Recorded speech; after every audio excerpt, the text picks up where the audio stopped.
Revs coming up. We're green. Big move coming off the 3. 2, 3, 4 abreast in some spots. Side-by-side action. He absolutely nailed it. Three-way battle. And we've got an incident. You would expect nothing less. Clips the inside apex. Very racy. This is going to get into Side. That is a brave move. What a pass. This is what World Challenge is all about. Well, welcome everyone at WorldChallengeTV.com. My name is Jeff Lepper. Thank you so much for joining in and tuning in for round number 7 of the Pirelli World Challenge Cadillac Grand Prix at Road America. We're ready to start round number 7. Just some on-track activities that are finishing up right now, and we will be underway with our GT, GTA, and GTS class cars. 42 cars amongst 2 classes ready to take the green here for round number 7. Greg Creamer's down on pre-grid. We'll get down to him shortly as we set the grid here for round number 7. Let's go ahead and take a quick look at your Motul race analysis here. We mentioned this is Road America, a 4-mile road course, 14 turns across this historic race facility here. This is the track that everybody wants to come to worldwide to come race. Speaking of which, when we talk about our Pirelli storylines, one of those storylines that we're looking at is the weather up here. These beautiful rolling hills of Wisconsin. It is rainy. We've had rain. The qualifying was rained out. Teams will start by points here at Road America. So going to shuffle things up a little bit. We don't know how that's going to play out yet. Going to our GT storyline, it's going to be a battle between the Cadillacs and the FIA GT3 cars. GTS, will the Kias overcome front-wheel drive over the rear-wheel drive cars as Jack Baldwin gets the pole, was slow in the practice sessions. Like I said, as soon as we can get this done, we'll get down for our pre-race festivities and our command to start engines on round number 7. Once again, I want to thank everybody for joining us here at Road America at WorldChallengeTV.com for the Cadillac Grand Prix at Road America. It's the 13th time that the Pirelli World Challenge has visited this track. First time that we've been here since 2009. We have a race record that was from Randy Popst in the Audi RS6 from 2004 at a 2-minute, 14-second lap. In practice, we had our GT cars at a 2:08 by Thomas Inga in the Ryder Engineering Lamborghini Gallardo FL2. So almost 5 seconds quicker in practice. So I bet that race record is going to be eclipsed here this weekend. Looking at some great shots around this track. Big crowd here this weekend as we have the NASCAR Nationwide Series as well as the SCCA Trans Am Series and Pirelli World Challenge headlining here this weekend. Want to mention that our online TV coverage is presented by Cadillac. We appreciate Cadillac for what they do here at the Pirelli World Challenge. Also provide our pace car and our official safety vehicle. This will be a 50-minute race around this historic 14-turn 4-mile road course. One of the special road courses in all of America. Thanks for joining us on that pre-show as well. Got to run up to the booth, and it was a long walk over to the booth here at this great track. But thank you so much to Recaro once again for providing our Pirelli World Challenge, the Recaro Fan Zone. Getting word down on pit lane here, looking for Mr. Greg Creamer to see if we can get our free race festivities started.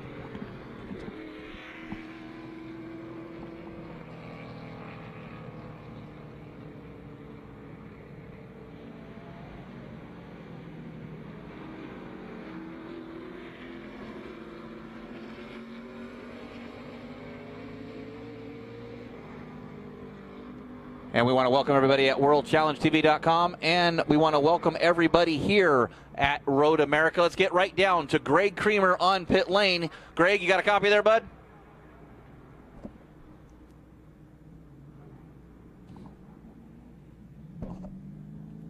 Much. And it is an absolute pleasure to be here at Road America. For the first time since 2009, the Pirelli World Challenge makes an appearance back, our 14th visit in the history of the series, now celebrating its 25th consecutive season of racing. And I'll tell you what, these last 5 years, we've missed it. We know there's a lot of fans that have missed it, and I will guarantee you, to a person, every one of the drivers has missed being here at this amazing facility. So very, very excited indeed. We're looking forward to it. This is the first of a doubleheader weekend for both of the different divisions, the touring car and the GT. This is going to be round 7 of the GT and GTS championship for the Pirelli World Challenge. It is the Cadillac Grand Prix at Road America. A 50-minute timed event, 2 classes on track, GT and GTS. Now, there is a subdivision, if you will, called GTA, where we acknowledge the non-professional driver. It's not a comment in any way, shape, or form in their ability, just the fact that they don't make their living as a full-on professional driver. But they race within the overall GT battle, and then, of course, there is GTS, a huge field, over 40 cars. At some races we've been at, that's meant there's a car every few seconds on the track. Here at Road America, 4 miles, running up and around the moraines carved by the glaciers so many millennia ago, we got room to race. And this year, for the first time, the Pirelli World Challenge Championship in the GT division welcomes unaltered. This is the first series to do this in the United States, in North America in essence, the glorious FIA GT3 homologated race cars. We have an amazing field. We have the Cadillacs, of course, that have been so strong with our double defending series champion Johnny O'Connell, but we also have Lamborghinis, Ferraris, Audis, just an amazing mix of machines. We have Mercedes. From AMG, we've got the new Porsche GT3R, and this weekend, making their debut after a long time absent from racing in general, over 10 years when they ran at Le Mans, and making an amazing debut in the Pirelli World Challenge Championship, it is the Dyson Racing Team Bentley program. Butch Leitzinger driving the incredible, making its debut, Bentley Continental GT3R. It recently had a win at the Blancpain Series in Europe in Silverstone, but this is the first time they've raced in North America, and this too is the debut in World Challenge. As I said, this is the Cadillac Grand Prix of Road America, a 50-minute timed event, the first of two. The first of 2 we'll have this weekend. We have this race.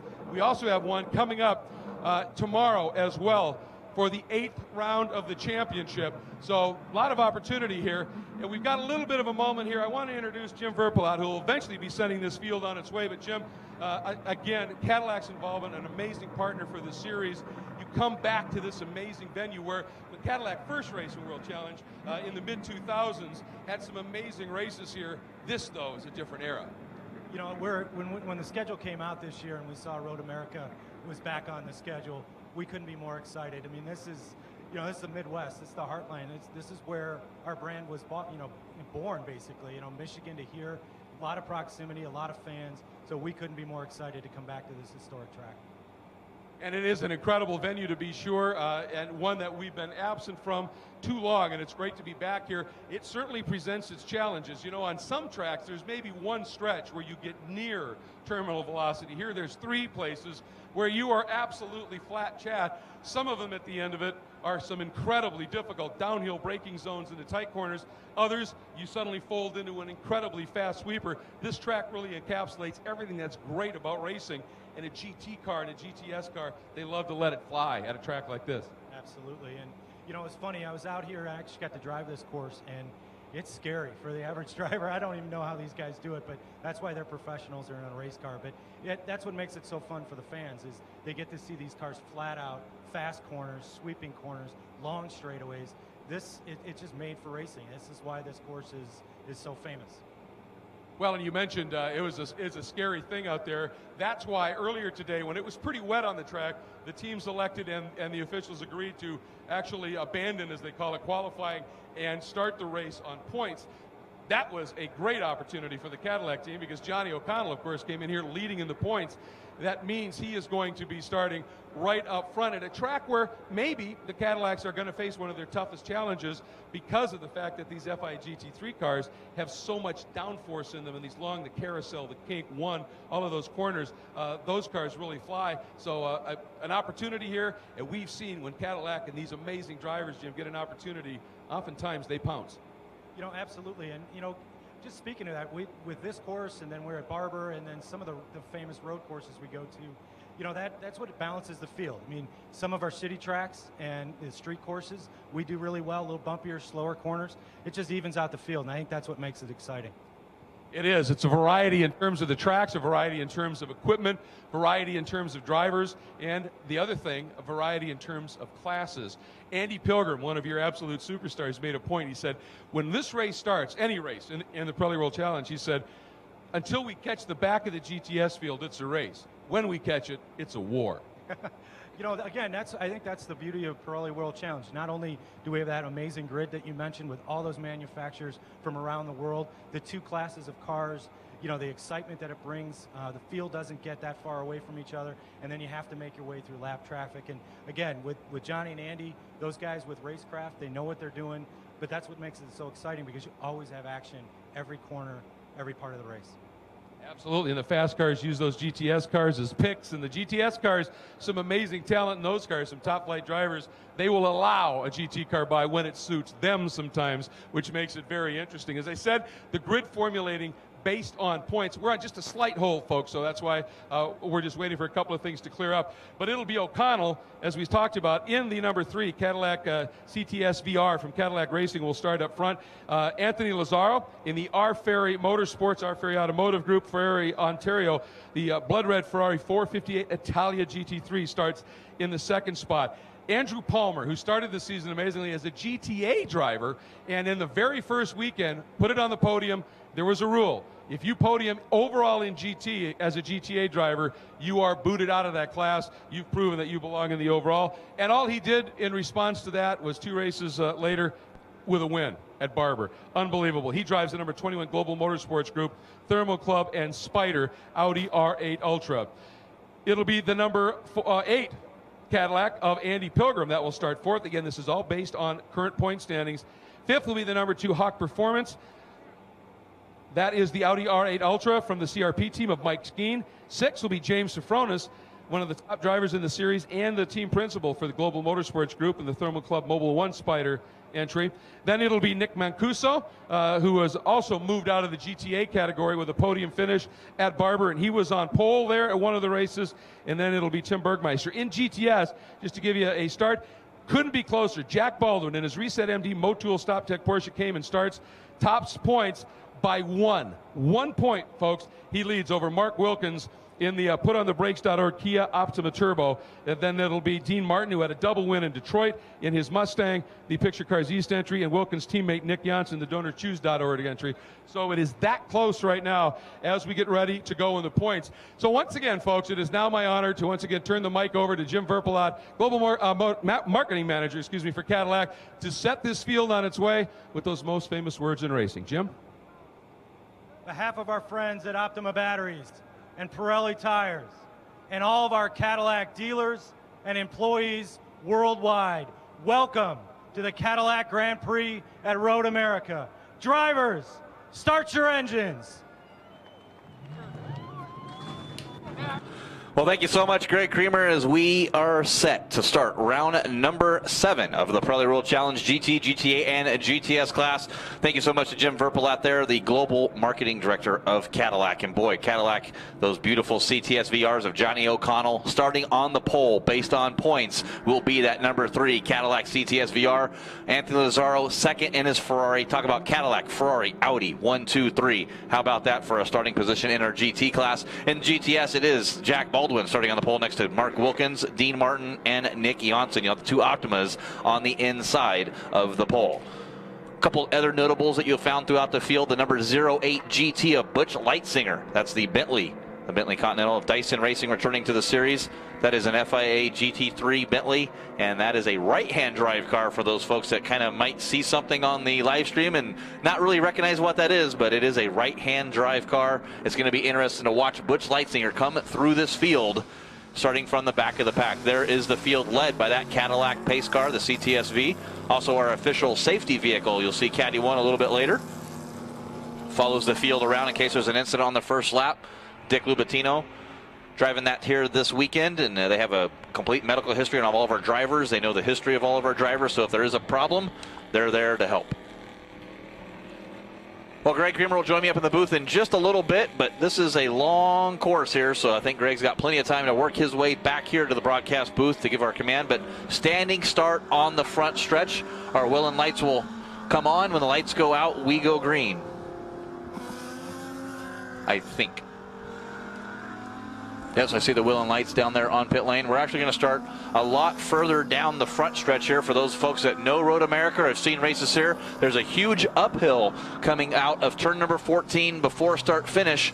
And in all fairness, since it is a start standing start. We don't want to have guys parked on the downhill, so we do it up on the flat for the standing start. We did get all cars out of the grid. A couple other notables in our GTS class, going to David Sturks at number 52, Always Evolving Racing Ford Mustang, and his teammate Eric Davis starting back on row number 22 and 21 respectively. Eric Davis, the team principal there at Always Evolving Racing and Autotopia. Just the driver autograph session at 1 o'clock today. We had a helmet that all the drivers signed and a set of race gloves to go to the Special Warriors Operation Fund. And you can donate at speed34.com or at world-challenge.com. And it was Eric Davis, $1,000 to that charity, and he got to take home those helmet and gloves. We once again really appreciate Eric Davis and the Always Evolving Racing team. There's a great shot of Caddy 1, our Cadillac Escalade official safety vehicle. One of those things that we mentioned before. It's better to need it and not have it, or need it to have it, not need it, than to need it, not have it. I can never get that right. As Greg Creamer is ready to join me here in the booth, there's our Cadillac CTSV safety cure. Boy, it's going to be a 50-minute all-out sprint race brawl on this 4-mile track. Usually it's small, little tight road courses, street circuits there, but this is a true road course. Thomas Inga, he returns to the series. The guy that won St. Petersburg the first time out in his Ryder Engineering Lamborghini Gallardo FL2. Unfortunately, he's starting way back in 18th because it's by points. He led the practice session by almost 0.7 of a second, and starting way back, so it's going to be fun watching him and Butch Leitzinger teaming up and going through the field. What do you say, Greg? Well, hey, should have been racing all year, buddy. We missed you. So it's great to have Tomas back. He is a megastar, folks. So it is going to be great fun, as you said, Jeff, to watch him come auguring through the pack, as you said, maybe teaming up with Butch Leitzinger in that amazingly beautiful Bentley Continental GT 3R. It is going to be absolutely fantastic to watch this race. But up front, boy, is it going to be fierce. And we were chatting down there with Jim Verpelot, and he made the point about, you know, here's the deal. He said, this is not a track where we were expected to be super good on. We got an opportunity here. Now it's time for us to shine. But Jim made the point from Cadillac. He said, that's why we love this series, is there are some tracks where we may not be the best car. When we are, we need to capitalize. They sure did at Detroit. He goes, now we've got an opportunity here. Let's see what we can do. And I think one of the best pieces of news here was when it was wet earlier, per regulation, they were going to do a rolling start, 2x2, but still a rolling start. It dried up. This series is all about standing starts. That's what we got about set to unleash here on the grid as the cars come up and take their positions. Jeff, this moment is fantastic. And one thing about this track, there's plenty of room for this entire field on this long front straight. Yeah, and you think about that, and the cool part about that is with the Cadillac starting in the front, now we thought they were going to have a disadvantage way back in the practice times were the Cadillacs, and they're have a developed launch control in those cars. The FIA GT3 cars, they don't have launch control. So capitalization is what they're going to need if they're going to exceed on this, because we're still waiting on the GT back part of the field coming up to the pack. Such a big field. Back it's there, glorious. 42 cars set to take the green here today. You know, when you're down there and you're looking down that grid, you just look at it and you go, this grid is a standout grid in any corner of the world. It is unbelievable how good this grid looks. With the Caddies, the other thing they have going for them, being they're the World Challenge GT spec, they're a little heavier. That means the tires come in faster. The cars go quicker relative to some of these GT3 cars. That takes a little while for them to build the heat in these Pirellis. It's a cool day. These Caddies might be able to get a jump here, open up a bit of a margin. Then they'll give some back, obviously, as the GT3 cars start to really find their speed. But if they can get a little bit of a margin out there, they might be able to hang on to something here. It's going to be a tough fight, to be sure. But hey, that's what this is all about. This is see, we're talking about the world in Pirelli World Challenge right now. All these different types of manufacturers and what they have to deal with at a variety of different tracks. That's the beauty of it. Well, folks, if you're sitting in the stands and want to watch the coverage, make sure you tune in live like everyone else here at worldchallengetv.com. There is the green flag in the back. Grid is set, and that will start our process to start when the lights go on. The second they go out, we go racing those Willen lights. And well, I can see one from right here at our booth. So Grid just got the clear. We'll get the 5-second board, and that'll start the process, and we'll be underway. I'm looking forward to this one. 50 minutes around one of the greatest racetracks on the planet. Lights are on. Watch for those revs to go up. Oh! We've got yellows, and I don't know exactly what happened, but there looked to be some mass confusion out there. We've got some cars. Contact! That's got Marcello Hahn into the wall. It was contact with one of the Effort Racing. Yeah, Michael Mills. That is Mike Mills. Those are two of our top A contenders that have some problems and don't exactly know what happened, but there looked to be a lot of confusion. And now Anthony Lazzaro side by side with the number 8 of Andy Pilgrim, as O'Connell is already way up the road right now. I think the officials are going to be looking at some tape on this one, trying to figure out exactly what may have unfolded. But, you know, we talked about opportunity, and Andy Pilgrim with that launch control. You know, he started 4th. Where is he? 2nd. Right away, right in front of Anthony Lazzaro in that Ferrari. But I believe, man, Johnny O'Connell, that's going to have to be a drive-through penalty looking at that, because those lights were red. I think he had a failure in the launch control system or didn't fully engage the button. Not sure what happened there. We can only speculate, but that's didn't quite look like he had a kosher start there. It's probably going to have to be looked at and then a penalty assessed. And it looked like it kind of radiated through the field, didn't it? Because a few others moved, then kind of, ooh, what's going on? And I think that's what precipitated that contact. Big move by Andrew Palmer trying to get down underneath Anthony Lazzaro in turn 8. Rebuffed at this stage, and that gives Mike Skeen a little bit better exit. That's a long way to go around the outside of the carousel, and he tucks back in behind young Andrew Palmer right now as we're watching this one suss out. That's 3rd, 4th, and 5th that you're watching right now on the big screens and on our global feed. Welcome, everybody. Great to be back and calling some Pirelli World Challenge GT and GTS with you. That's your top 4. There's Nick Mancuso in 5th. Home race for him. Yeah, this is from Lake Forest, Illinois. Comes up here a lot of time. It's Mike Skeen to the inside of Andrew Palmer. Not where you want to be coming into Canada corner. Andrew Palmer able to have the inside, but blank really on the back bumper. Those two Audis, if they can go nose to tail, try to get around this Ferrari and then put the charge to the Cadillacs. Well, it's interesting to see if maybe they figured out a setup for Skeen that brings that car alive a little bit sooner. It has more downforce than the Ferrari, so that oftentimes will allow it to come up. But he seems racy early here, to be sure, and you know, that's what he needs. He needs to really go after it here. There comes our top 4. There's Mancuso in 5th. Some 50 Lake Forest Ferrari VIPs here, so big hello to all of them as they watch. There goes Pilgrim. Then that's, again, Lazzaro, then Palmer, then Skeen, Mancuso behind them, then the first of the McLarens at this point. Oh, a little bit wide on the exit there by Lazzaro. Cost him momentum. Palmer sensing it, but again, Lazzaro knew he didn't get out of that turn very well. Went to the inside to protect. Skeen going to try the outside, Jeff. Coming through 3. Keeps his foot in it, goes way wide. Oh, bounces right over there. Not what you want to have to the under tray on those Audi R8s. Right at that curb exit. Pretty rough spot right there, and boy, he clouded it firmly, didn't he? And we'll see if that's done anything. Certainly messed up his momentum off the exit. Now, instead of being all underneath the wing of Palmer, he's got a big bunch of red in his rearview mirror from Mancuso as they come out. And that's Bergmeister, just a little wide as well here. Everybody's settling in. Yeah, James Safranos right behind Bergmeister, dropped a little bit off there. Looked like Safranos was getting a run coming up the hill. And, oh, contact. Looks like that was Thomas Inga and Don Knox in that SRT Street Race Technology Viper. And there's fluid coming out of the back of that. Damage to the front of that Viper as your GTS leaders coming up the hill. The 2 Optimas with Dean Martin and Tony Buffamante behind him. Yeah, absolutely. And we just got the official word from Race Control that the number 3 is being investigated about that start.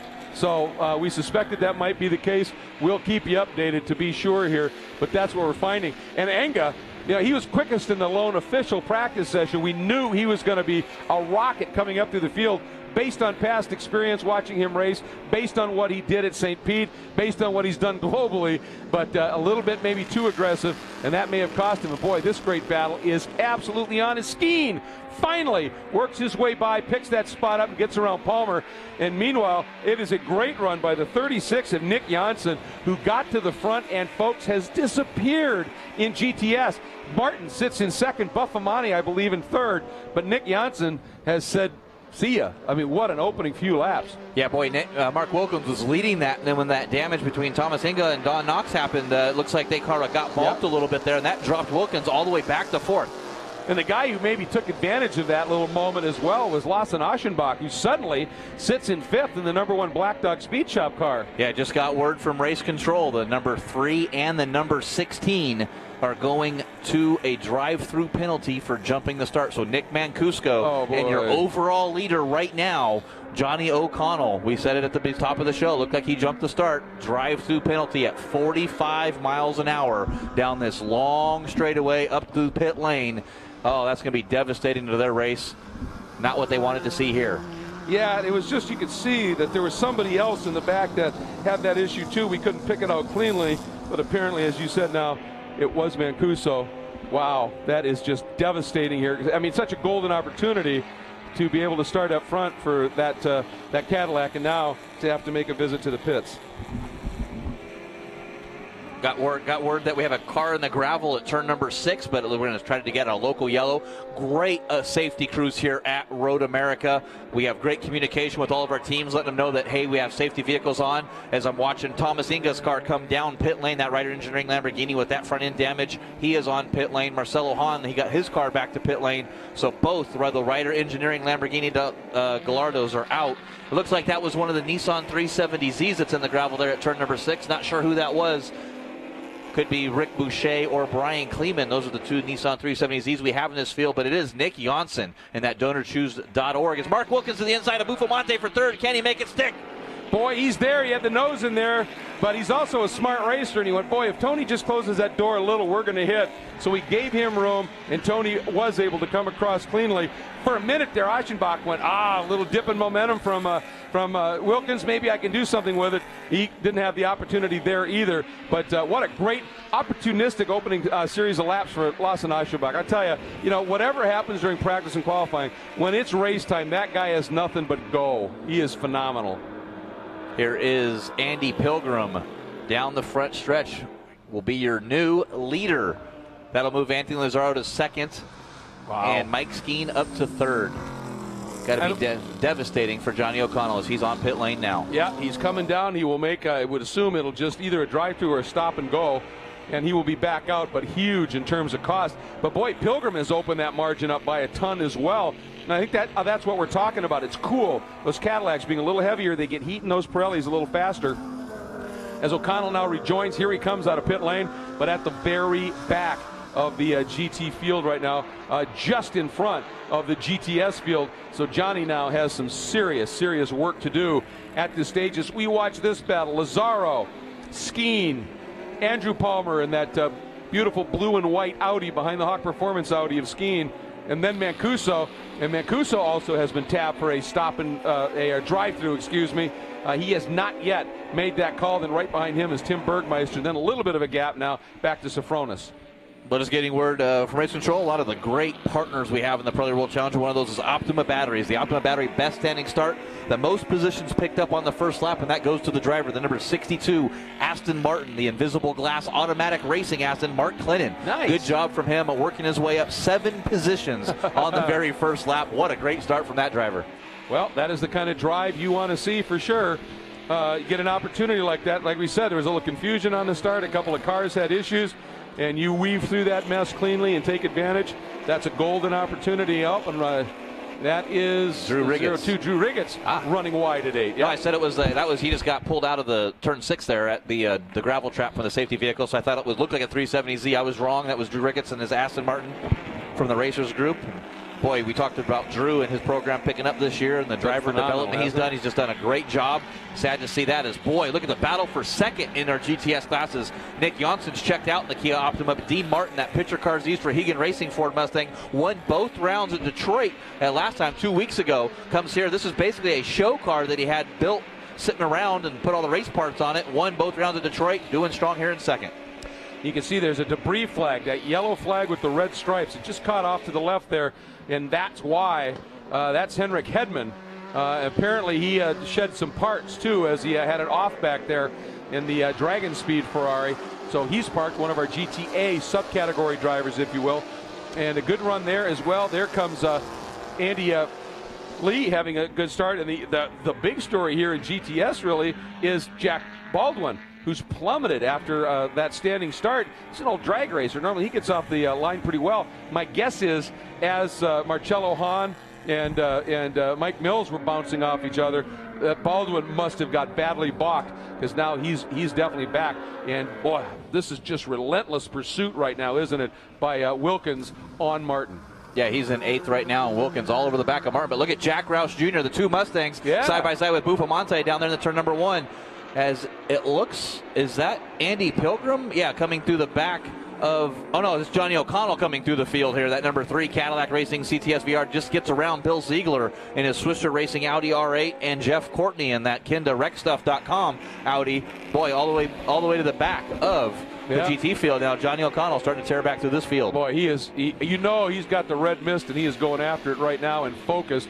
And of course, Jeff Courtney, also a local driver, so big shout out to him from a Wisconsin native. And that Kenda Rec stuff, I know he's got a lot of guests here too. Alec Udell this weekend. Oh no, that is Dean Martin and Jack Roush Jr. both off at turn 5 at the end of the Moraine sweep. Reports are that there may have been a little bit of a tink between them, which means that apparently Wilkins had been able to get around Martin, and maybe Roush tried to follow him through at that point, because there's Henrik Hedman just trying to limp now that badly damaged Dragon Speed Ferrari home, Jeff. Well, he's doing a great job just getting the car cleared too. He doesn't want to cause a full course yellow for any of these drivers. I'm sure they'll try to nurse it around, or he's going to find a nice safe place to pull it off, and doesn't want to have a cause of caution here. And great heads up for that driver. There is Nick Janssen in GTS. We're looking for second place, and that should be his teammate Mark Wilkins and Tony Buffamonte. Now Jack Roush was battling with Buffamonte, so I'm not sure what happened between Dean Martin and Jack Roush, because Dean Martin was ahead of Wilkins there. So it'll be interesting to play that out. It looks like Lawson Aschenbach's dropped back now too. And right now, Andy Pilgrim has opened his lead up to 4.5 seconds over Anthony Lazzaro, who's got the train of Skeen and Palmer right behind him. And historically this season, Jeff, that Ferrari of Lazzaro's doesn't come up to speed quickly. It doesn't wake up very fast, is how he put it. Once it does, it's blindingly quick, and he generally turns fast laps for overall fast laps right at the end of the race. But in the early parts, it doesn't have the pace, and I think Skeen, Palmer, and even Tim Bergmeister right now in that Porsche, they might be paying the price a little bit. They can't get around Lazzaro. It almost looks like if they could, they might be able to gap him and take a run. And Lazzaro just, he is in full defense mode right now, and of course that slows you down, and that's helping Pilgrim as again Skeen tries outside. He lost momentum, and Bergmeister now going to try and come down the outside into 8. Couldn't get that done. Yeah, Palmer up to 3rd now, got around Mike Skeen there, made a kind of outside pass, stuck it on the inside, over-under type deal, and now he's putting the pressure back on Lazzaro. And we saw these two drivers at Barber Motorsports Park, and it was Lazzaro just dropping a couple wheels off, and that let Andrew Palmer go around him and get the win. Yeah, deja vu all over again kind of scenario here at this stage. Amazing stuff. The 0-2 of Riggins. Drew Riggins has brought now his Aston Martin down into pit lane. And, problems too for, I'll tell you, for Mitch Landry in the VersaCrane Deep South Mustang, the number 97, he too has made a call at pit lane. Look at this, as Palmer trying to make the move. Lazzaro defends down to the inside into Canada corner. Skeen again almost tried the outside in Canada of Andrew Palmer. I don't think there's any question, Jeff, right now that Lazzaro is not on the pace of these other cars, because now Safronis is joining this battle, and I think he is bringing right with him now Alex Figge and Robert Thorne in the McLarens are at the end of this queue. And look at this now, Skeen, he got a great exit out of 12. He's going to have the inside, if he can stay there, down into 1 and maybe make that pass. And Bergmeister has chosen to go with Skeen on this one and see if they can't freight train young Andrew Palmer, keep him on the outside. Palmer now going to brave it out around the outside into 1. Whoa! That's tough to do. Nice job. He ran a little wide. And Lazzaro, something's happened. Lazzaro suddenly slows. Looks like he may have cut the right rear on that Pirelli being cut down by something out there. And he is now at a crawl. Wow. Oh, your second place at R. Ferry Motorsports Ferrari, cut down right rear tire. And there's a lot of and I don't know if that's a cut down rear tire. It looks like a suspension failure. That would look like a lot of negative camber. No, we're getting word from official that is a tire. Wow, look at this scrap here. Bergmeister, Safronis on the outside, Palmer behind him, McLaren side by side. And look at that move by Safronis getting around Andrew Palmer, but now Palmer's got the inside up into the very tricky 6. Figge going to try and get all of them. That's brave. He's on the inside now of Safronis in 6. He knifes through. That's going to mess Safronis' exit up. Ooh, almost a touch there between Safronis and Thorne. But now Mike Skeen with Bergmeister behind him. Mike Skeen in that Hawk Performance car is unleashed. Yeah, we talked about that once they got the grips with that CRP racing team, what they needed to do and settings they needed to make on this car. It was going to happen. The guy that I'm most impressed with, however, is that Effort Racing Porsche of Tim Bergmeister. That's a track that they said they love here. He was fast in practice. Yeah. Unfortunately, with the finishes they've had, he hasn't been able to qualify good and been ran in the back of the pack. He was so looking forward to qualifying, was really upset that it got canceled. Yeah, absolutely. By the way, just to keep you apprised of what's going on in GTS, it's Janssen and Wilkins now, the two Kias from Kia Motorsports Motors America running 1-2. Buffamani third in the Capaldi Racing, Ford Racing, number 33. Lawson Aschenbach in the number 1 Black Dog Speed Shop Camaro is fourth. Fifth is Andy Lee, the number 20 Crown 7 Best IT Camaro. Baldwin now in that Reset MD Motul Stop Tech Porsche Cayman up into sixth. Nick Asayan, a great run by Nick, and the Natural Cures Aston Martin up to seventh. Great run for him. Brad Adams, Mark Clennon, and Jack Roush, who I just saw trundle down pit lane, was shown in 10th. He's going to drop down the order just a bit more. Well, there is Chris Outzen. We have Jorge De La Torre, Mike Skeen. You saw Andy Pilgrim, your leader there. That's the gap. Tim Bergmeister, third place now. His best run so far of the year in that Effort Racing Porsche GT3R. Had him as a guest on a conference call with Michael Mills on Rindlist, the Porsche forum, and really appreciated that, and having those two drivers getting some insight into there. And Tim Bergmeister said his 9-year-old cousin, Raphael Bergmeister, is the fastest of the whole family. That tells you all the Bergmeisters they're still creating them on. That's pretty quick if he's the fastest. You look at what these guys have achieved here. So some great stuff. And now the Even Race Control has radioed all the teams in the GTS division to be wary. Have your drivers watch their mirrors. The GT leaders are coming through. And as I talked about with Jim Verpelot, Andy Pilgrim has said it often. In these multi-class races, he said, from the start to when we catch the back of the GTS field, it's a race. When we catch the back, it turns into a war. And he said that's what when the racing gets to be so absolutely fascinating. Well, they're in the trenches right now. Well, battle for fourth there between Andrew Palmer, Chris Outzen. They just split him. You saw that right in the back of the shot with Robert Thorne in that K-Pax McLaren MP4. And it looks like Thorne's going to get around Andrew Palmer for fourth, and he does. Look at that. Robert Thorne into fourth in that McLaren. Another one of those cars that in the practice session was really, really good and really had a disadvantage by not having that qualifying session. Well, you know what I think is maybe helping these McLarens a little bit too? It's cool today. They're turbos. Cool air, dense air, lots of oxygen, and moist air as well. Cool, moist air. That's going to make just that motor is going to be just a little bit more effective, if you will. And the aero is more effective as well. And boy, it is showing right now, Jeff. Yeah, there is James Safranis defending to the inside over Alex Figge. Little damage to the left front of Alex Figge's car. No foul there, but he's able to still put pressure on James Safranis. And you're getting just a great little shot just lurking in the back. That Bentley with Butch Leitzinger. There he is right there, that Continental right behind Alex Figge. Huh? He sure did. He's sitting, I believe he'll be up into 9th. Or 8th. 8th at this point, because of Lazzaro's issue. So he is in the 8th spot. Let's take a look here at the times. Butch Leitzinger, the last lap he ran was a 2:11.8. He's run a 2:10 flat, 2:10.0. The fastest lap, though, is Skeen, a 2:08.2 that he just turned. Like I said, Mike Skeen is unleashed, and I think those guys have been waiting to find the sweet spot in that Audi R8 Ultra chassis. Maybe they've hit it because he is booking right now. Yeah, that was 1.6 seconds quicker than Andy Pilgrim was, so he is trying to close in that gap over your race leader, Andy Pilgrim, the Hawk Performance Audi R8 Ultra. If you can see, get a good shot here to see how far up ahead. Just saw the little glimpse of the Cadillac through turn number 6. And the battle is on. There it is. There's the gap as he gets around Buzz McCall in that Reset MD Motul Porsche Cayman. And I'll tell you, folks, the camera shots here don't give you even a taste of how fast that turn 7 is. Off camber, sweeper, down a hill, full commitment through that corner. It is breathtaking. And Skeen right now, he's just got it wicked. Oh, he's on it right now, and it's always a pleasure to watch him. Has been fast the moment he came into Pirelli World Challenge with that CRP team. Ran the Corvettes, good there. Went into the Nissan GTR. Now in this Audi R8, a proven platform with the Ultra, and doing a great job there. As we go back to our GTS battle, there is Tony Buffamante, Lawson Aschenbach. We see, I believe that's Nick Asayan, and then Jack Baldwin. So good run from Nick Asayan here. Well, you know what? Nick Asayan has a ton of laps on this track. I remember doing some of my early PA work here as there comes Baldwin. So those two having a good little scrap. But that Asayan, oh, that's Jorge De La Torre, sorry. But let's get back to Asayan, who is having a good run right there firmly in the top 10. Running a Dodge Neon in the old Neon Pro Series when he was first really starting racing. He's got a ton of laps around here. This is home country for him. He now lives out on the West Coast. but this is a place that is very, very special to Nick, and that's absolutely fantastic as we're watching Baldwin there. There's Jorge De La Torre. I tell you, young rookie comes in, gets thrown into the deep end of things here. It's interesting to be sure what he's got to deal with.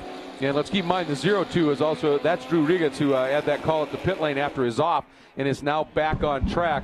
But there you see the second of the Kias as they drive out of your screen. That was Mark Wilkins in the 38, put on the brakes.org entry. There is third, Tony Buffamonte, and Mark Clennon having a roundabout here in his invisible glass. Premier Champ entry from Breathless Performance. Boy, that's a sketchy place. Come on, get that thing started and moved. Because if you don't, there you go. Oh, no, right in front of your second place, Mike Skeen. He had to avoid it and dropped off into the dirt. Oh, not what Skeen wanted to have happen. Boy, that's going to blunt momentum major here, isn't it? There is your leader, Nick Janssen, the Donors Choose machine from Kia, and Wilkins in tow. 1-2 right now for the Kias. And we talked about it at the top of the show, that these engines, also turbos, are going to love this cool air. They've always been strong, and somehow the engineering trust at Kinetic Motorsports have figured out a way to make those front Pirellis live on these cars too. It's a great package right now. Yeah, it really is, and it was a great feature. We held that on the pre-race show. If you hadn't had a chance to tune in for that and miss that, you can always watch it live at worldchallengetv.com, and all the replays will be there as well, so you get a good chance to check that out. But boy, look at the lead that Nick Janssen has in that DonorsChoose.org Kia Optima. Second place right behind him is Mark Wilkins in the Brakes.org Kia Motors of America Kia Optima. And boy, the Kia Optima has come in strong here in the Pirelli World Challenge. They were just at the factory down there in Atlanta, Georgia. They had the race cars there. All the folks that built these race cars originally and built the cars and the chassis there. It's just a great manufacturer to be a part of. And you just are seeing on the scroll, if you're watching on online here, going across the top, Tim Pappas right now has himself a fairly comfortable lead in the GTA subcategory in his Black River Caviar Mercedes SLS AMG GT3 machine. He's got 2 wins here in ALMS GT Challenge action a few years ago. What a lot of people don't remember is I think it was 2003. He had a second here behind P.D. Cunningham in touring car in a BMW. So Tim Pappas loves this piece of racetrack. Second in the class, and the hometown guys are going to be loving this, is Jeff Courtney right now. Second in GTA. Fabulous run for him in that Kendall Rec Stuff entry. Just down the road, just outside of Madison, I believe, is his home. That is fantastic. And right now, we are watching what is shaping up to be a stout battle for fourth. The number 1 Black Dog Speed Chef car of Lawson Aschenbach. There goes third, Buffamani, the blue Mustang. There's Aschenbach. And then the points leader coming in by a whopping single point. That's just amazing this far into the season to have things that close. Jack Baldwin and that Reset MD Motul Stop Tech Cayman from GT Sport. Well, he's able to start on the pole from that 1.2 since we did the points instead of getting rained out. No qualifying session here. It was an open practice session. About 4 cars took to the green. It was a heavy downpour, a lot of standing water. And you get these low FIA GT3 cars and the Cadillac CTS VRs. GTS probably not too bad. Yeah. They probably could have done it. But these low single flat plane, once you hit that water on those standing puddles, it doesn't happen. But boy, look at Jack Baldwin. Going to have to go to the outside. Boy, a big ABS wiggle from Lawson Aschenbach. That was enough. It slowed down his approach. Baldwin was able to stay on the inside. Aschenbach had to tighten his exit up, scrub more speed, and Baldwin is through. And that was all set up by carrying more speed through the legendary kink. And that Porsche, the balance on that car is so good. And the MO for Jack this year hasn't always been running at the front right to start with. Well, he did that once at Barber where he's not to be denied. But this car is so good on tires. He said, I have to drive at 11/10 every lap. But the car is so balanced, the tires can take it as everybody else runs their tires off a little bit. Baldwin, that KG veteran, quicker, and nobody goes through the kink like Jack Baldwin does. I've been watching him back from the Trans Am days in the late 80s, and that guy, he sees a corner like that and his eyes get wide, and it's not out of fear, it's out of excitement. Hey, do you think Jack Baldwin ever drove the original course here? I'm just kidding. Yeah, no. Love Jack Baldwin. Maybe. Oh, man. He still bitter against me when he came into the series. When he had the Hot Wheels Porsche came in, I brought 28 of my car models I had of kids of his and made him autograph all 28 of them at Sonoma. So he hasn't liked me ever since. Cool thing is you still can drive the old course here because there are signs all around the town of Elkhart Lake, around the lake itself. Some of the legendary turns, the start-finish of the old original road course. That was the forerunner of what unfolds right here at Road America. Now there's a look at Butch Leitzinger in that, let's see, Breitling. What a great sponsor for a Bentley Continental GT3. Absolutely fantastic. And he continues a strong run. He's now up into 7th. Yeah, right behind James Safranis, trying to see if he can get into 6th. And then right above him is Andrew Palmer. I almost said Arnold Palmer again. So Andrew Palmer in that Audi R8. It's a good drink. I always say that. That's why I do like it a lot. But Andrew Palmer and then James Safranis. Now Butch Leitzinger. You notice that is a right-hand drive car. When you submit your homologation request to the FIA, they approve it. So that's why that car is running as a right-hand drive car. That's how they brought it to the FIA. They approved it, and it's going to be an advantage here on the right-hand turn courses. Well, it's British after all. Of course it would be. That's just right at this stage. And I tell you though, up front, here's the story that's developing. The pace of Skeen right now, that's gone from 4.5 second margin, Pilgrim to Skeen, to 2. Dunham. It's happening. On our worldwide global web feed right now, world-challengetv.com. We're going to pause for just a minute. We're going to continue the call here, of course, at Road America itself. But on the web, globally, we're going to take a quick pause. We'll be right back with you.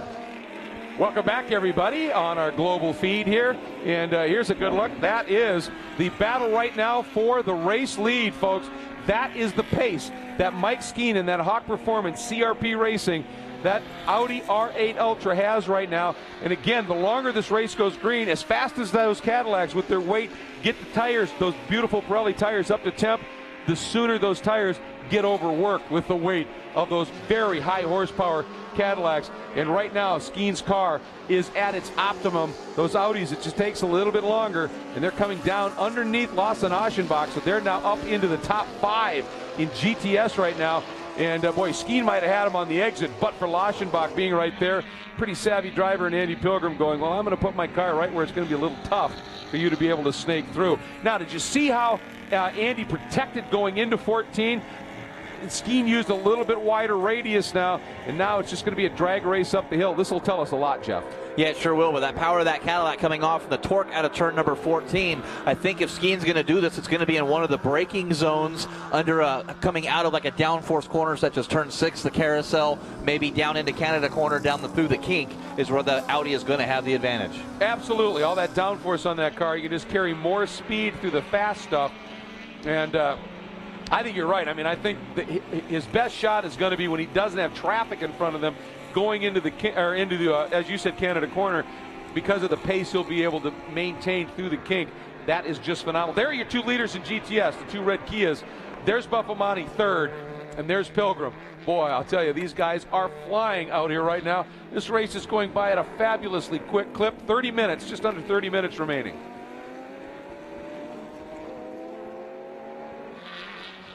20 minutes remaining.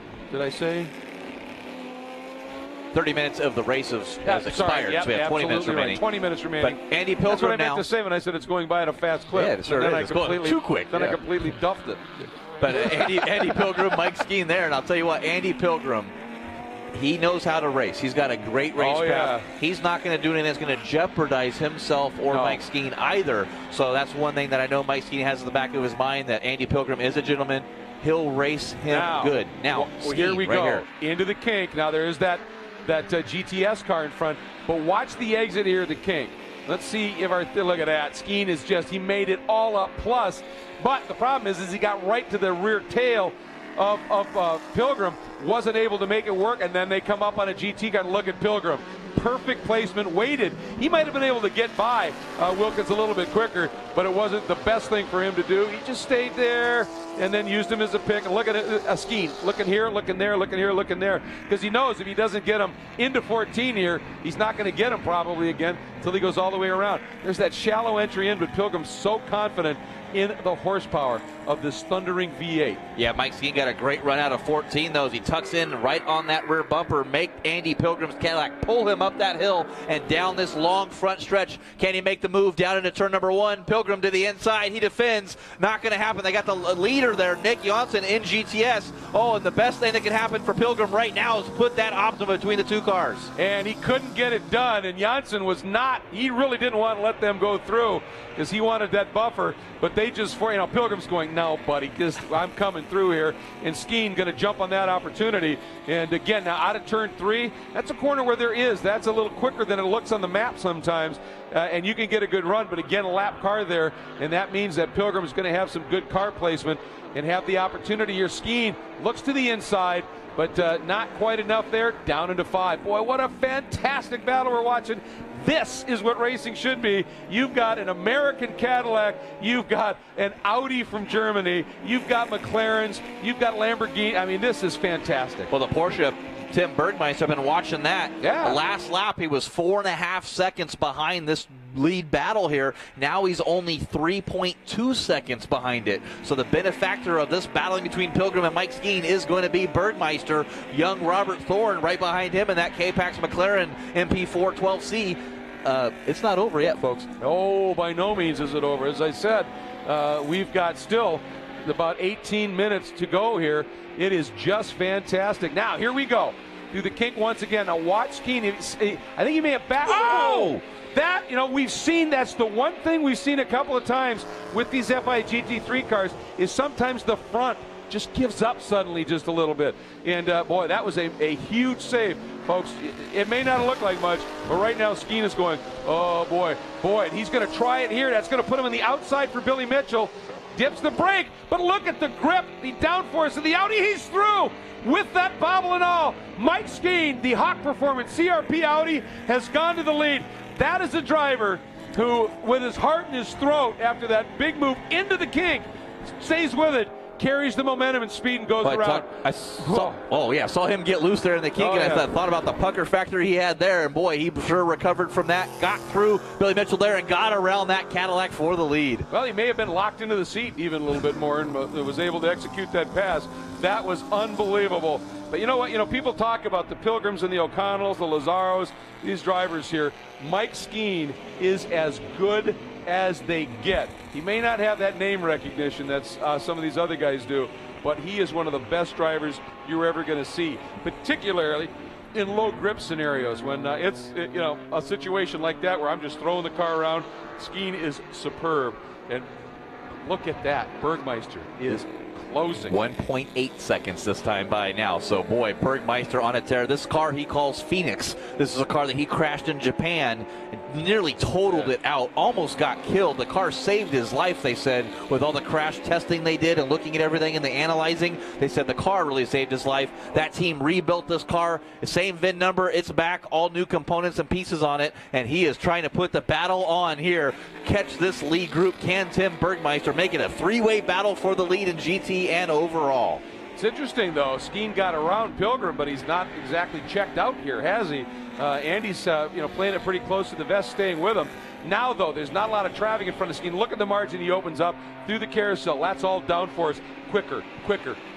Now, through the kink, if there's no traffic up in front, Skeen can run through that kink. Absolutely, he does. And he's, that's where that car now is going to really start making the difference as they make this absolutely flat. But there's a couple of easy little lefts now, hard on the brakes, down some gears into Canada corner. But Tim Bergmeister is right there, and he is starting to close. As quick now as Skeen is easing away from Pilgrim, Bergmeister is closing onto Andy Pilgrim's rear deck. The big story here, though, and this is where Pilgrim is going to be thinking big picture as well. O'Connell and Lazzaro, they've had their issues. They're way back. They were the point leaders. Pilgrim comes in here fourth in the points. Well, Palmer's behind him, so big opportunity there. Skeen is the only guy in the points that's right in front of him on the track, who is behind him by one spot in the points, so it's close. And man, this is amazing here. Oh, Bergmeister wanted to make the move, but Larry Funk in the BMW was right there, and he could not make it happen. But this is what we talked about. Those caddies are fast, quick, because they get the heat in the tires, they work it. But then at some point, they eventually start to abuse the tires just because of the weight and the power that they have. Let's not forget, we always talk at this track about speed. you've got to get rid of that speed in a couple of very heavy braking zones. This track is brutal on brakes as well. Oh, it sure is, and the handling you have as well. But boy, watching Bergmeister here, how cool is it with Pirelli World Challenge? You said it's the way racing should be, that we're talking in the same sentence of Andy Pilgrim, Cadillac Racing, Tim Bergmeister, Porsche. How great is this right now? Well, I mean, you look at it up front, you've got an Audi, you've got a Cadillac, you've got a Porsche, you've got a McLaren, then an Audi, then a Bentley, by the way, folks. Just in case you're curious, Butch Leitzinger is 6th. He has got that Breitling Bentley Continental GT3 absolutely booking.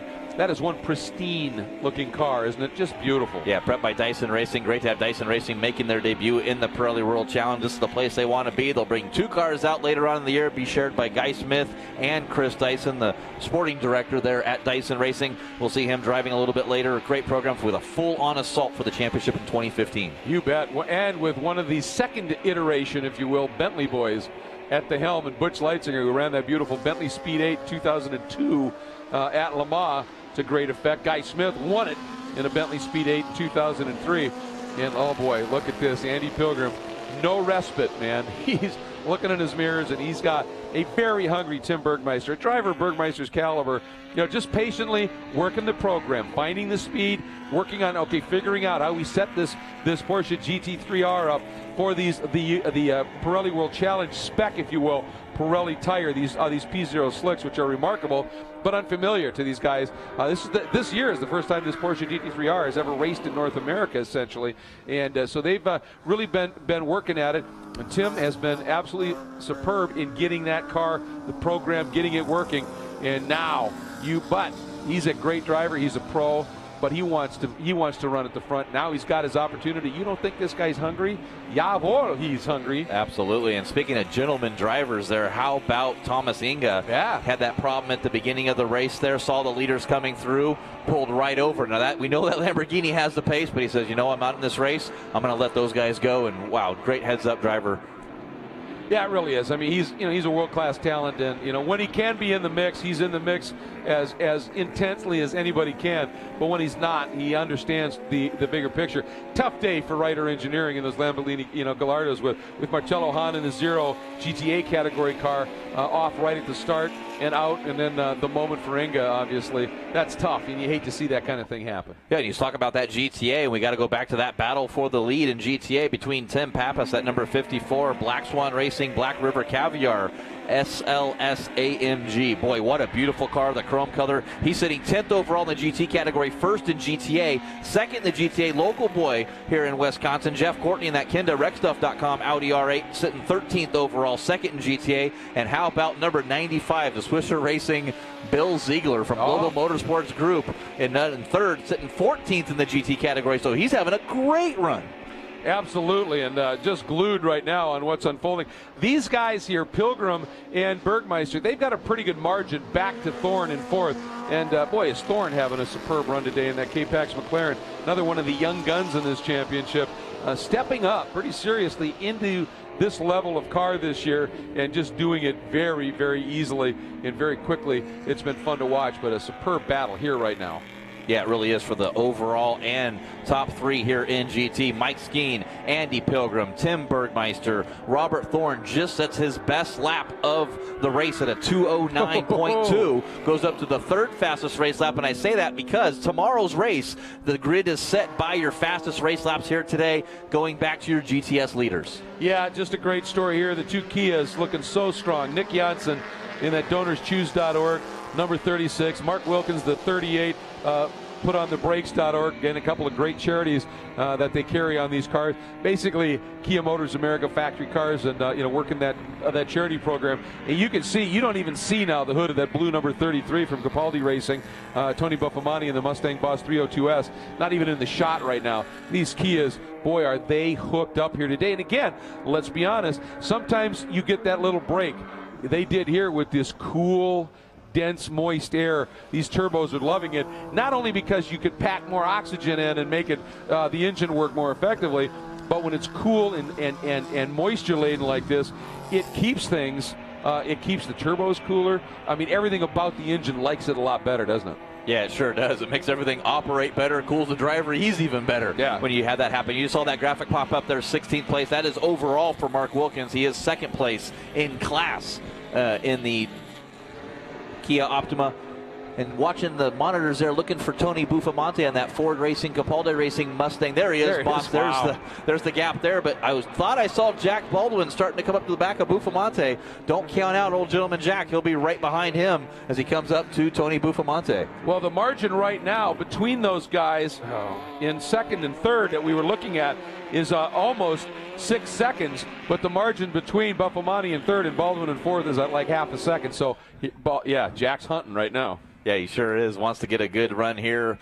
Saw the team, the doctor there at Reset MD in our driver autograph session. Great to have him there, and the whole that new sponsor where he really got reset. And wow, Buffamonte's actually a little bit bigger gap there. Not sure what happened to Jack. He was right behind him, only 0.7 of a second behind Tony Buffamonte. So a problem there with Jack Baldwin. But Buffamante just got parked in the carousel, and that's going to be a huge help for Jack here at this stage, because Buffamonte's not going to be able to get around there till he exits the carousel.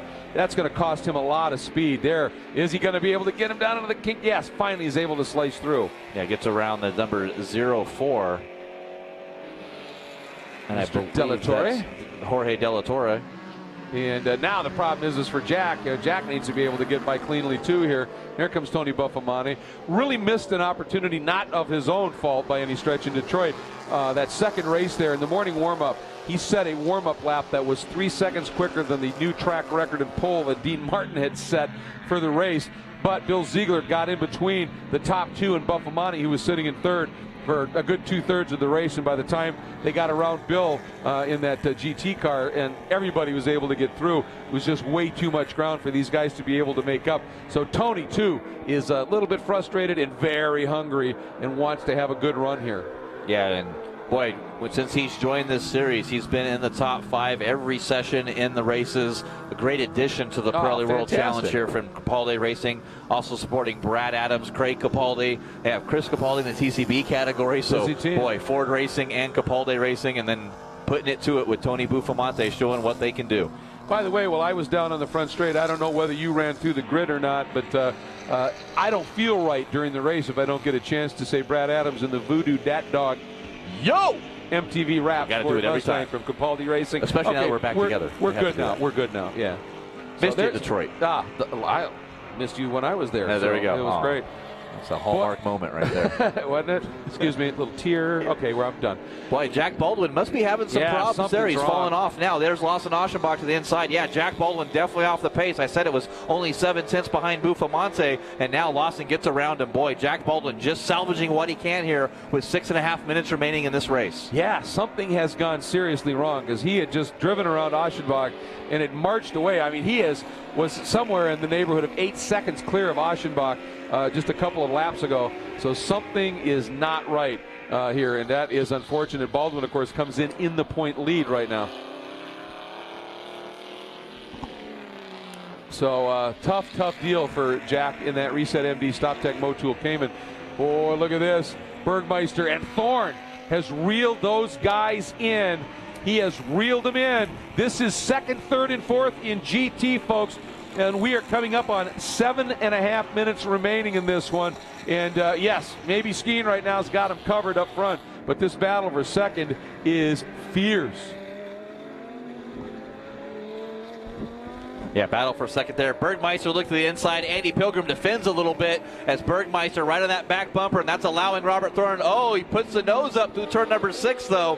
Blind entry to that corner. I don't know if you want to do that, but Robert Thorne just waiting for those two guys to get side by side. Thorne is the faster of these 3 drivers as he's run down this trio here for the battle for second. Mike Skeen, he's checked out. He's got a full 2.5 second, now 4.5 second lead this next time by. Oh, man. Well, you know, Andy Pilgrim has got some tired Pirellis on that car.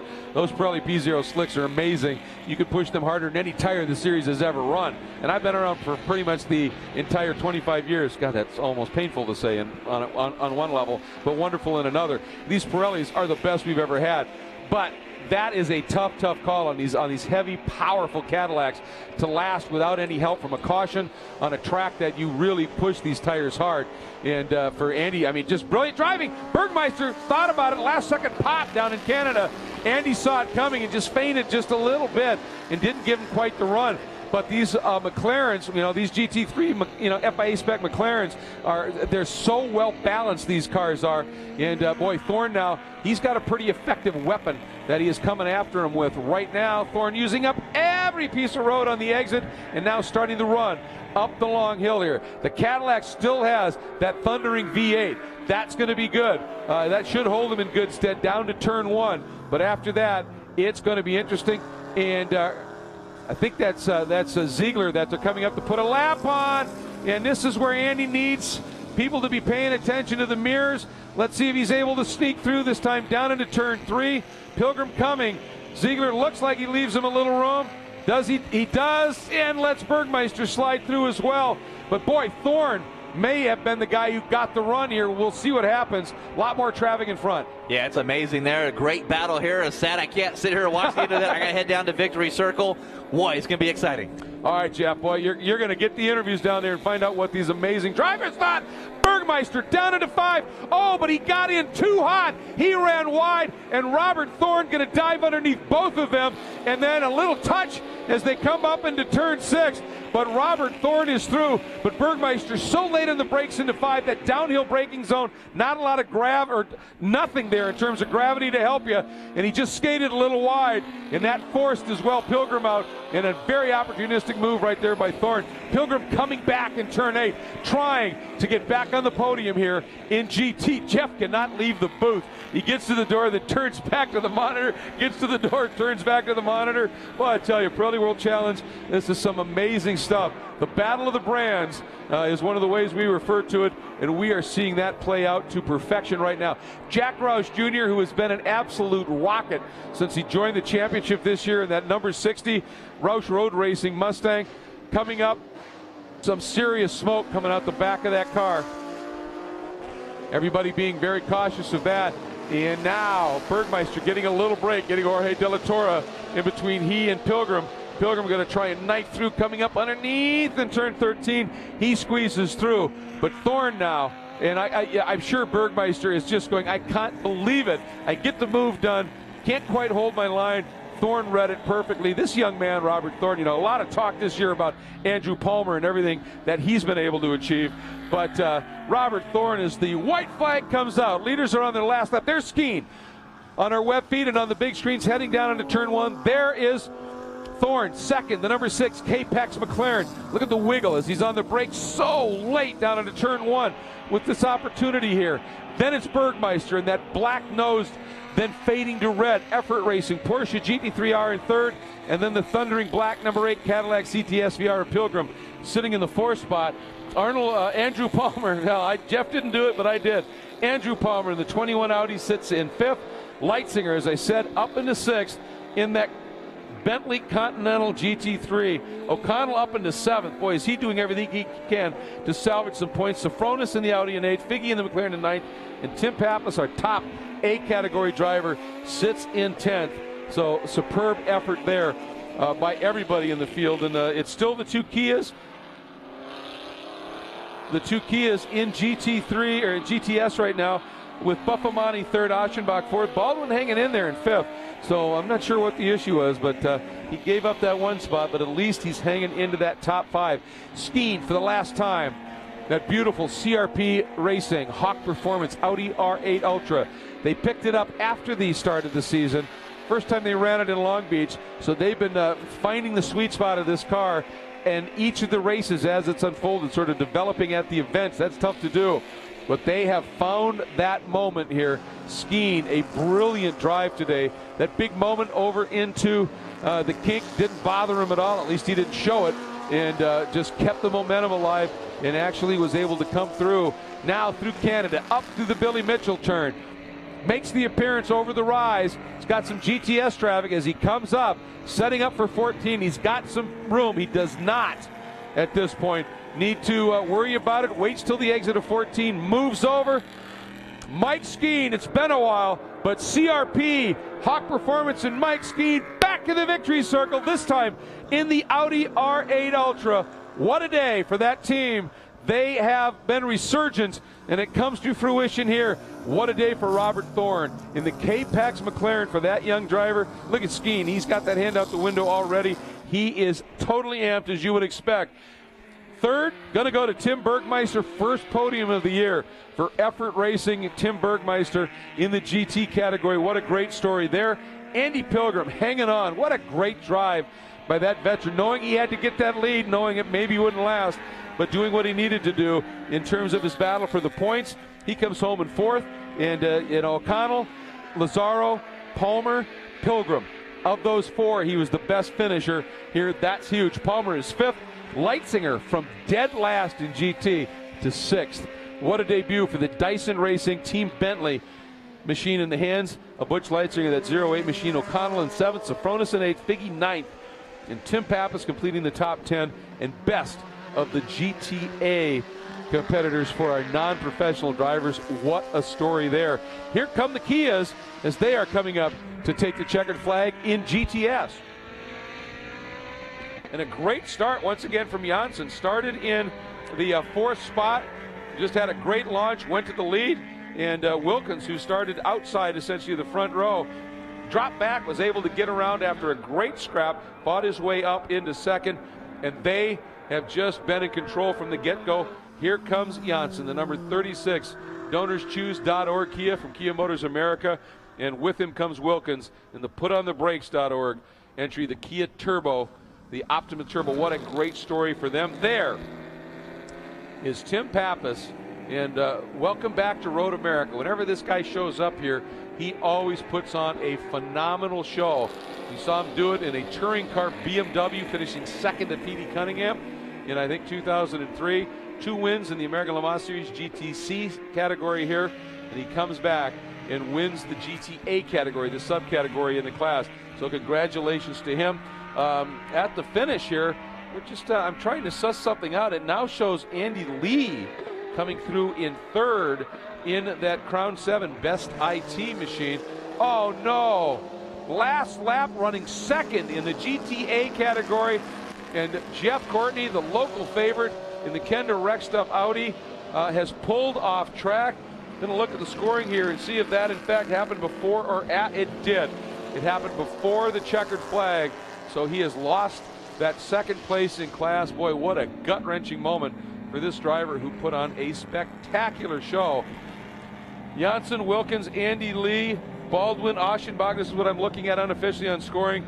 Dean Martin, who started on the third spot here, ends up coming through with a sixth place finish. Rick Boucher continuing what has been a resurgent season for him with his best ever finish, fifth in Detroit, backs it up with a seventh here in the first of the doubleheader weekends. And Mike Skeen brings that Hawk Performance Audi right up to the front straight, parks it right where he's told for the interviews to unfold. Of course, Jeff Lepper heading down there will be doing interviews for both the NBC Sports Network coverage, then heading over to Victory Circle. And boy, look at that Hawk Performance crew. And the guys, and let's not forget, a great partner to any team that runs an Audi is Audi Sport Customer Racing. And an absolutely superb group. And they are right there enjoying the celebration as well. Here's a good look at Mike Skeen's machine, and there's Lawson Aschenbach. And we're wondering, you know, we've talked about this track as a speed track. It is hard on brakes. You've got long duration corners which can chew up tires. This track, we've talked about it, the 3 different spots where you are full throttle for long periods of time, that means fuel consumption. And it might be that Courtney, it might be that Aschenbach actually had a little burp or two, and then that was it, and they ran out of fuel. We're speculating, but it has been known to happen at this track.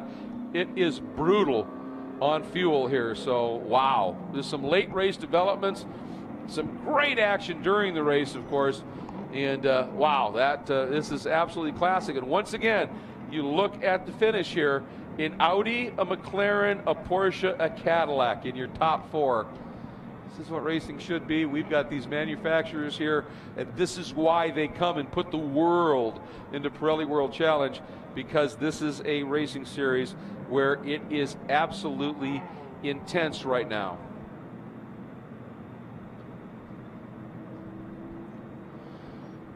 All right, well, we're just waiting to be able to send it down here to Victory Circle. And, of course, Jeff is getting some of those interviews at this point as well.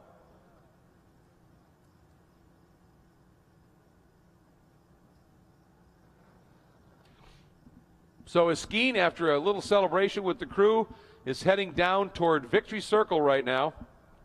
Actually, he's going to make the turn into pit out, essentially, and then I guess he'll just hoof it over to Victory Circle. I think the reason is we've got some other stuff unfolding, and they don't want those cars trapped over on the outside of the track where Victory Circle is here. So just working on clearing the pit lane out and getting all of our folks over into the Victory Circle area right now. And there are the rest of the players that are down there waiting for their interviews and their opportunity for the Victory Circle celebrations here. And what is the 7th round of the Pirelli World Challenge GT and GTS championships, again with that subcategory for the GTA guys, the non-professional drivers. They get to do it again tomorrow, late morning, early afternoon. The 8th round of this championship unfolds here as well. But let's again, I get you through the unofficial results in GT. Mike Skeen in the Audi, what a tremendous run for him, as it was for young Robert Thorne in the number 6 Capex Racing. McLaren, best finish of the season for the McLarens. They're going to love that. Best finish for the season for the Effort Racing Porsches with Tim Bergmeister. Andy Pilgrim, a brilliant drive in a car that he knew on this track, to be able to lead as long as he did. That was a show of some class driving by Andy Pilgrim right there, which you look at that top 10 in GT. And in GTS, of course, it was a Kia sweep of the top 2 spots up front. Then you watch it again. We show that Andy Lee, and I wonder if Aschenbach had his problem. Baldwin was struggling a little bit. Andy Lee leapfrogging in that last lap up into 3rd. What a great story there. Baldwin 4th. Aschenbach sits in 5th, and again was struggling to get back after he'd already taken the checker. Dean Martin in the Mustang in 6th. Rick Boucher in 7th. Nick Kasayan in the Natural Cures. Aston Martin in 8th. Tony Gaples in the team car to Aschenbach, the Black Dog Speed Shop Camaro in 9th. And the 62 Invisible Glass Champ Premier Copier Aston Martin of Mark Clennon rounds out your top 10. And once again, a big nod to our top finishing A driver, Tim Pappas, in his beautiful Black River Caviar McLaren, 10th overall. Well done. That's going to wrap up our coverage here on the World Wide Web, on our global feed. Thanks for joining us here at world-challengetv.com. And again, tune in tomorrow when we're going to do this all again right around the noon hour. So make sure you come back and join us then. With that, we're going to wrap things up here on behalf of Jeff Lepper, and I'm Greg Creamer. Thanks for joining us on the web. We'll see you tomorrow, folks.